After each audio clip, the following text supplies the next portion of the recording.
Now, in the third part of the Spring Security, we are going to continue creating the necessary classes.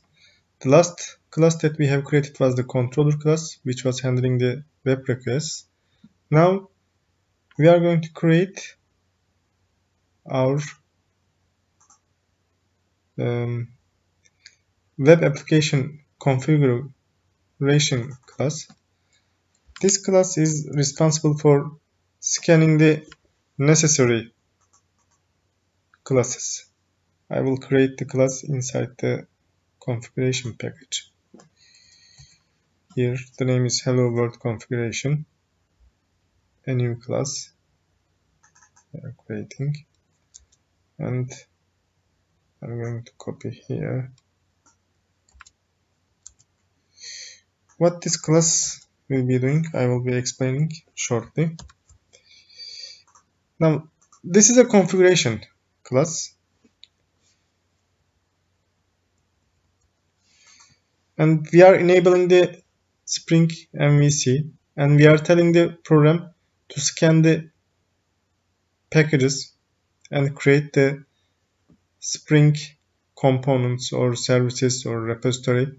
Here we have only controller, so Spring is going to create this file hello world controller when it sees this component scan.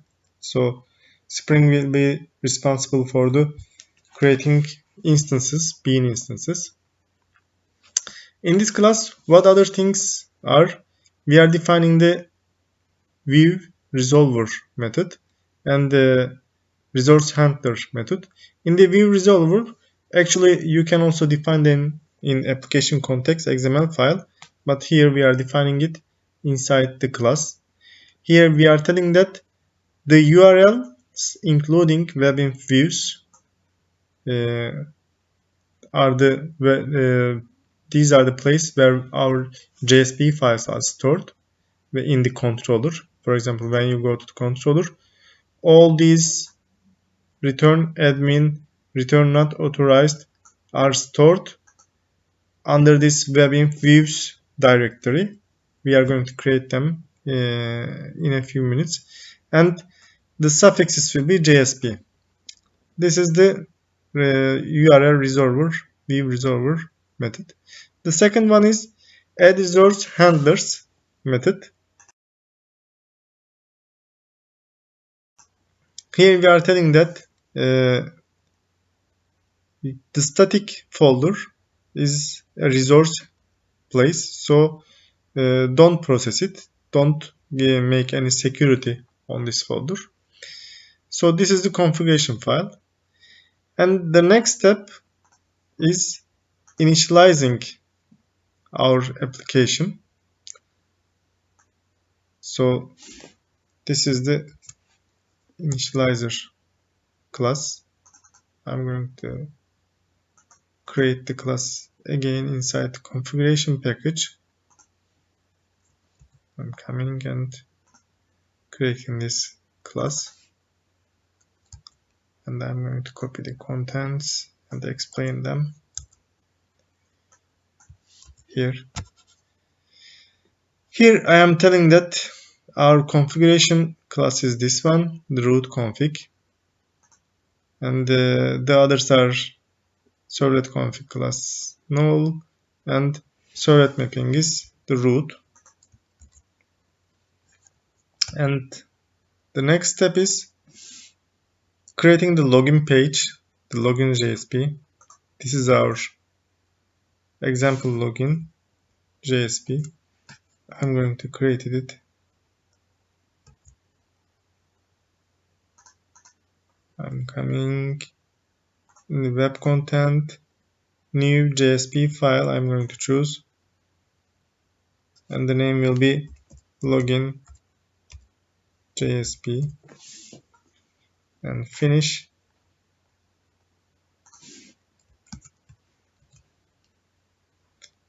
I copy paste here. I will explain what we are using here. The critical thing here, these parts are designing up to here. Here we are telling that the login URL is login, and we are putting inside the form action and it's a post method. So actually form will be sending a login. This part is for invalid username and password, and this part is for successful login. These are the username and passwords. Here we are using username and password, and as you remember, we used single sign-on ID and password inside our class. If you go to security configuration,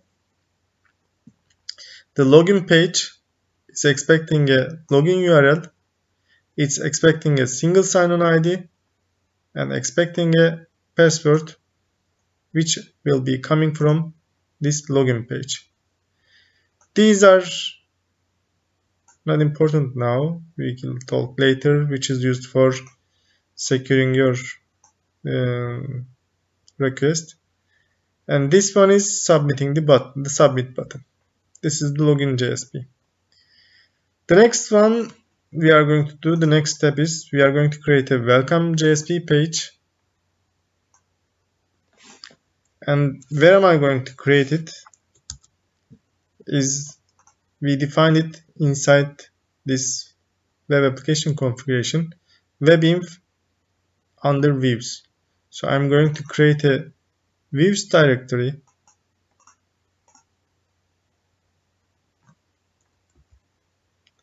under webinf.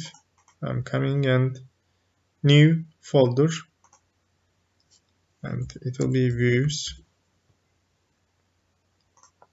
and here I'm going to create a JSP which is welcome JSP,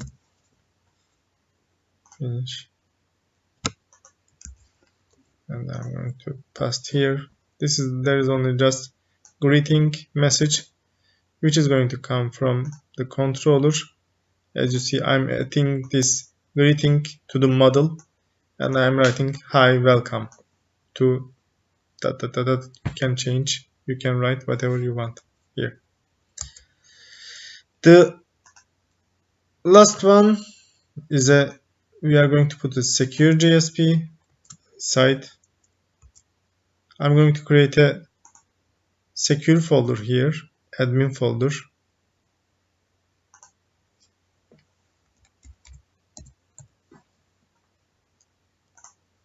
and under this admin I'm going to create a JSP page which can be accessed only with a secure login.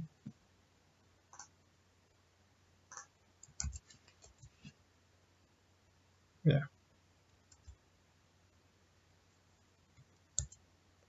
And the last one, the JSP is not authorized JSP. If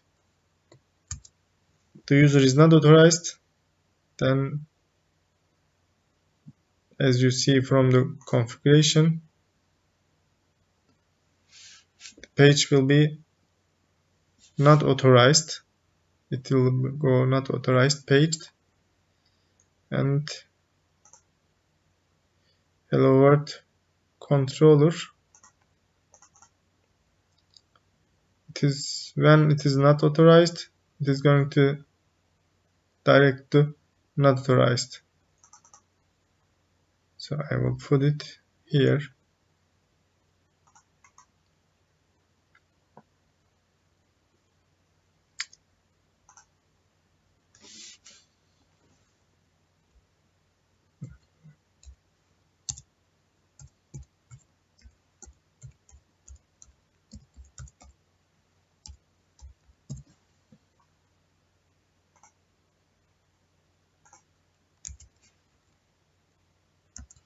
So this is the not authorized page. Now we have finished our application. Let's compile. We have to configure a server. I will do it.